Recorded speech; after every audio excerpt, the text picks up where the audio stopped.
জনাব আবু তোহা আদনান কামালউদ্দিন জাফরি হাফিজাহুল্লাহ, উনি মাহফিলে ছিল, গভীর রাত করে মাহফিলে গিয়েছে।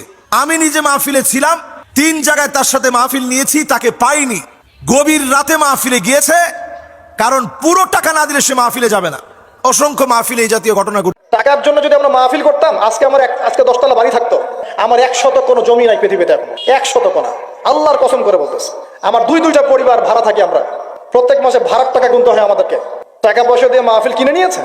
এই যে মাহফিল করতে এখানে এসেছি, কমিটিকে জিজ্ঞাসা করে দেখেন। আমি বাসা থেকে বের হয়েছি নভেম্বর মাসে, এবং মাহফিলের সিজন শেষ হবে মার্চ মাসে। আপনারা জানেন না যে ভিতরে কত গল্প থাকে। এখানে এসেছি, আলোচনা করলাম 1.5 ঘন্টা, হয়তো 2 ঘন্টার বিষয়, কিন্তু এখানে আসতে আমাদেরকে 4-8 ঘন্টার রাস্তায় চলে গেছে। ওয়াজ মাহফিলে গিয়ে এমনও হয়েছে যে আমাদের এবং আমাদের টিমের পুরো সিকিউরিটি এবং যাতায়াতের কথা বলে আমাদেরকে খালি হাতে বিদায় করেছে। আমার বহু মাহফিল হয়েছে, এমন অনেক মাহফিল হয়েছে। মাহফিল শেষ করে গাড়িতে এসে বসেছি, বসার সাথে সাথে মাহফিল কমিটির কোনো খবর নাই, শেষ, ফোন নাম্বার বন্ধ। এমন অনেক মাহফিল হয়েছে রাত 2টা-2:30টার দিকে মাঝ রাস্তায় নামিয়ে দিয়ে চলে গেছে আমাদেরকে। এটা কিন্তু মানুষ বুঝবে না।